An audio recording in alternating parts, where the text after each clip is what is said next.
Бүгін бізде ерекше күн. Қазақстан тарихынан ашық сабақ. Енді бүгін күнгі барлықтарыңызға сәттілік тілейміз.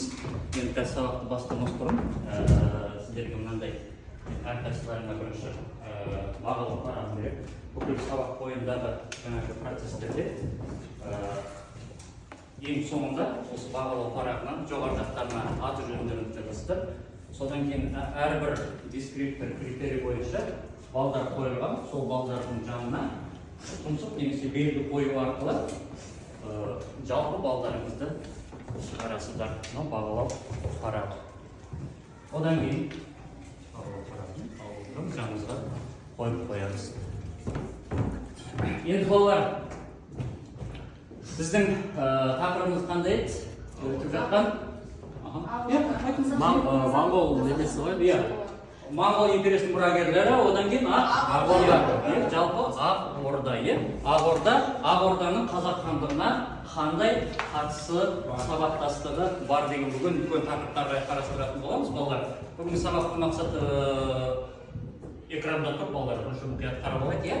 Ақ Орда назар аударамыз. Және қазақ хандығының тарихи сабақтастығын анықтау. Значит, бұл жерде Ақ Орда мен қазақ хандығының арасында қандай байланыс бар? Қазақ ол өзі отдельный государство, Ақ Орда жеке государство, жеке өз алдына мемлекет. Сондықтан осы екеуі жалпы қазақ хандығы құру үшін қандай байланыс бар? Сабақтың мақсатына қатысты түсініксіз болып тұр. Бүкіл өн бойында осыған акцент жасап отырамыз. Бүкіл сабақ процесінде жұмыс істеу барысында. Жақсы ма? Жақсы. Олай болса, қазір мен сіздерге бұны да ең соңында қолданамыз. Мынандай жаңағы екеріс таратып қоям, бұл жаңағыдайды. Бірінші тапсырмамыз, тақтаға назар аударамыз. Ақ Орда үйде оқулықты барлығымызда толық, барлығымызда бар.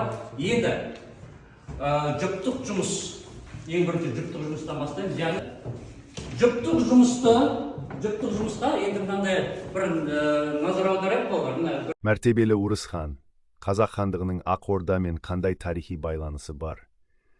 Серік Мырза, оны 21 ғасырдың балаларынан сұрап көрейік. Тарихи байланыс бар. Тек қана ақылдасамыз. Қандай тарихи байланыс бар? Ақ Орда мен қазақ хандығының арасында, оқулықта ашық тұр Ақ Орда, одан кейін Ақ Орда деген үлкен мәтінге назар аударамыз, одан кейін қазақ хандығының құру деген мәтінге назар аударамыз. Осыдан бір сөз алып шығамыз. Ақ Орда 14 ғасырда құрылғаны, соған назар аударыңдар. Және қазақ хандығының тайпалары көбінесе Бұрынғы Орыс хан Ақ Орданың билеушісі болады да, және де оның ұрпақтары Керей мен Жәнібек сол жерде қазақ хандығын ашады. Сол бірақ қазіргі қазақтың жері бұрынғы неме ғой, Ақ Орданың жері ғой. Сонымен байланыс бар ғой. Дұрыс айтады ақындар, алғашқы тайпалары болды, рахмет. Қысқа бір толтырып кетші мына жерде. Осы Орыс ханның Ақ Ордасы бірінші қазақ хандығының бірінші қазақ мемлекеті болды. Қазақ мемлекеті мысалы. Енді қара, жұптық жұмыстың өз-өзіміз тексереміз. 135-те картаға назар аударамыз. Нені байқаймыз? Ақ Орда, Моғолстан, Әмір Темір мемлекеті. Сонда қазіргі нені байқап тұрсыңдар? Қазіргі Қазақстан жерлерінің Молодцы. Бар ма сұрақ? жоқ. Жұптық жұмыстың түсіндік па? Байланысты таптық па? Ақ Орда мен қазақ хандығы кеттік арғы. Екінші, сетке қоя тұрамыз. Енді қазір былай істеген ол біздің партияда тұрмайды. Сондықтан мына сіздер бір топсыздар. Сендер бесеуің бір топ боласыңдар.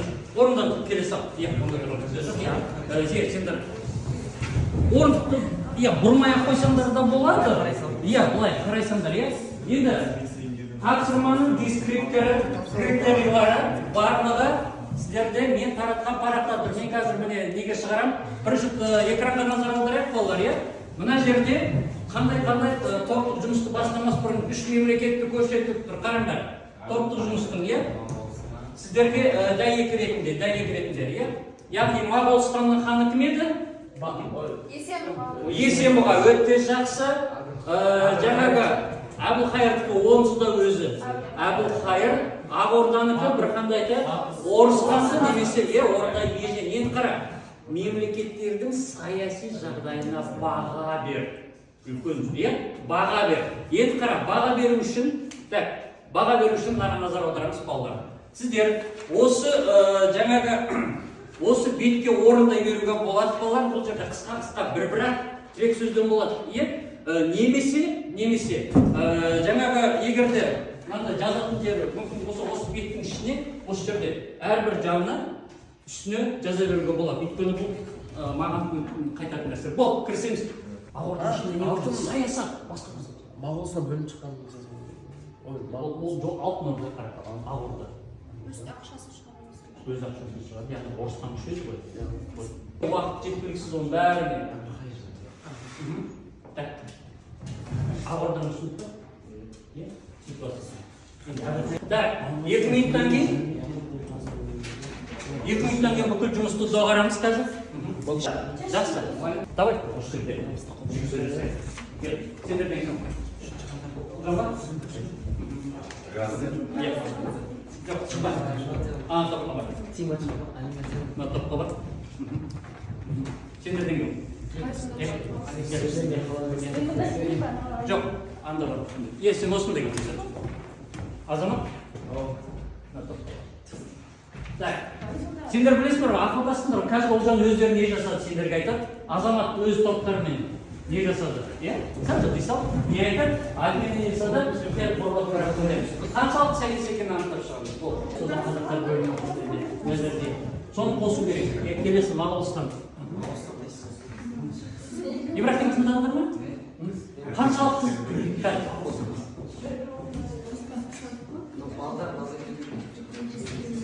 Мұнда да тұршы, мұны ойраттардан жеңісіп жатқан. Жауабымды қазақ хандығының құрылу жолында қандай сабақтастықты көре алу яғни? Моғолстан 70-ші жылдарда Әмір Темірден жеңіліп жатты ғой.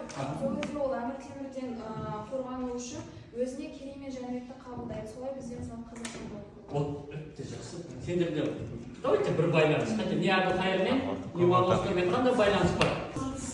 Орда күшейе түседі. Альбина. Орыс хан тұсында орда күшейе түседі. Және де осы орыс ханның ұрпақтары қазақ хандығының құрылуына өз үлесін қосты. Бұл жерде Пишется. Толық жұмысын. орыс хан өзінің жеке валютасын шығарған арқылы ол өзінің бөлек екенін көрсетпекші болды. Және де сол арқылы ары қарай бізде қазақ хандығы сол жерде дамып кеткен. Сонда отырамын. Рахмет.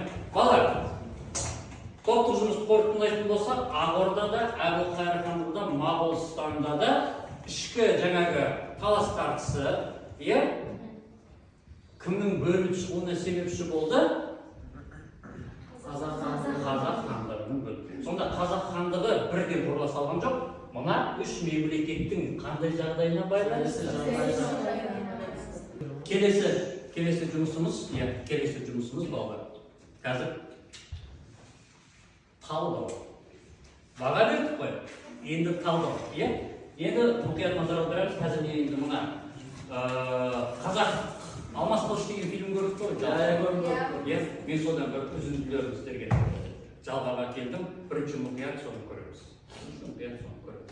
Содан кейін тапсырмасы сол жерде қазір шығарып қоятын боламын. Шыңғыс хан құрған көшпелілер қағанаты дүниеге келді. Шыңғыстың үлкен ұлы Жошының үлесіне тиген алып империя Алтын Орда 14 ғасырда ішкі алауыздық салдарынан ыдырай бастады.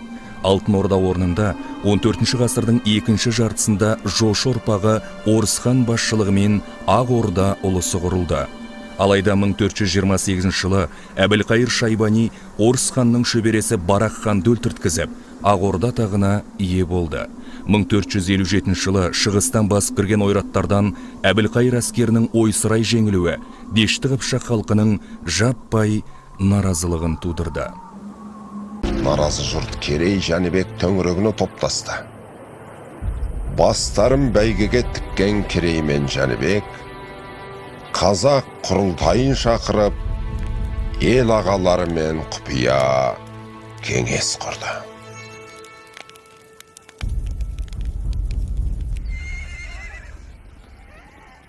Шайбаншақтың қиянаты шегіне жетті. Қанағатсыздан хан болса қанамаған ел қоймас. Шайбаншақтың нысапсыздығына бәрібір тойым болмайды. Ендеше мың асқанға бір тосқан. Шайбаншақпен ат кекілін кессейік.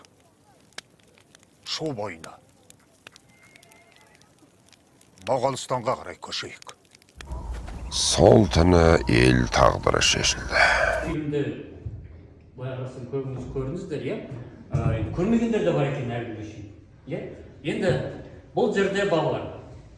Иә? Фильмді көрдік, тыңдадық, тапсырма. Иә? Қазақ хандығы фильмнен үзінді көрсетіліп отыр. Бірінші тапсырма, иә? Қазір. Дәптер, иә? Дәптерге. Бұлай түртіп алуға болады, сол жерде түртіп. Бірақ назар аударамыз. Фильм қандай тарихи жағдайды бейнелейді? Талдауымыз керек. Сол кезеңде тарихи жағдайды бағала. Жұртпен или топпен ыңғайлы өзі шеше көрсетеді. Жұртпен істейік па? Жұртта, иә? Ұзын сонда қалдың қажеті жоқ.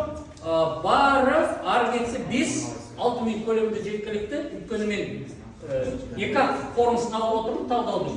Иә? Сондықтан екіншісі сол кездегі тарихи саяси жағдай.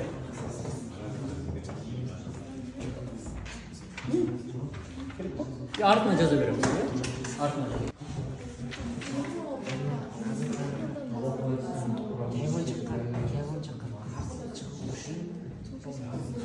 Мен содан кейін Моғолстаннан көшкеннен соң сол жоқ, тарихи жағдайды бейнелеуге тарихи жағдайды бағалаған. Иә?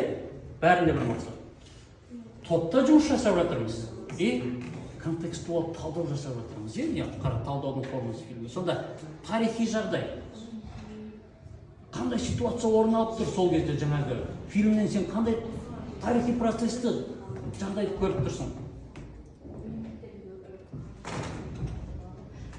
Мысалы, Александр Македонскийдің фильмін көрсек айтамыз ғой, біз анда Македонскийдің Грекиядағы жаулап, мысалы, соғыстары деп, молодцы. Өте белсенсіз.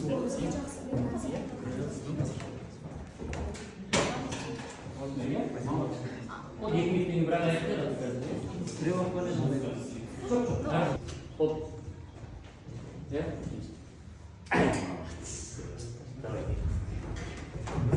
Фильм қандай тарихи жағдайды бейнелейді? Фильмде Керей мен Жәнібек бөлініп шығып кетуімен, Ол Керей мен Жәнібек бөлініп шығып кетуімен, иә? екіншісі сол кезеңдегі тарихи жағдайды бағала дейді. Сол кезеңде қазақ хандығын құруға қолайлы уақыт туды. Қолайлы, нағыз момент, тура сол уақыт келді. Пока бір-бір өтіп тыңдайық па? Алып қосасың ба жаңағы? жоқ, мен өзім шығып. Және Керей мен Жәнібек Моғолстанға көшуі. Моғолстанға көшеді, иә. Моғолстанға көшкен солықтар. Сендерші? Давай. Абылхан ойраттарынан жеткізші. Абылхан ойраттарынан. Сұрай тыңдайық. Тыңда. Басып алғаннан кейін оларға өз ұлысының атын беріп, яғни Ақорданы Қолғардағы айналдырады. Иә, бір. Бізде Керей мен Жәнібек хандықтардың бөлінуін көріп, қазақ хандығының құрылу үшін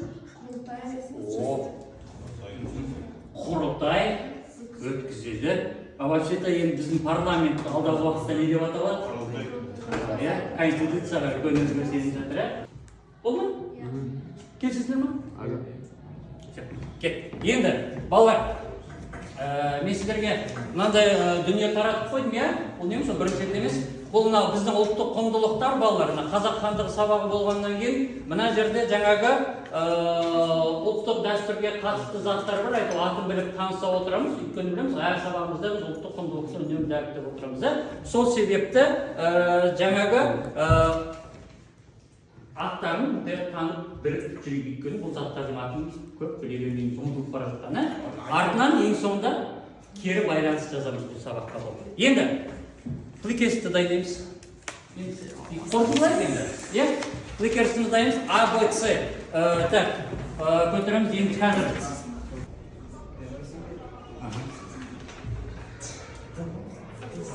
экранға артына шығады. Менде бәрі жастықтанып тұр. Бұл анада. Сендер былай істейсіңдер. Бүгінгі сабақта балалар, біз Ақорданың қалай қазақ хандығына бұл мемлекеттердің әсерін түсіндік па? Қазір мына ұлттық құндылықтар ретінде артына бүгінгі сабаққа қысқаша кері байланыс, иә?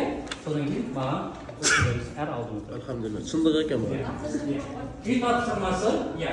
Үй тапсырмасы параграф 135-ші бет. Жаңағы тақырыптың соңында күрделі сұрақтар деген бар. Соны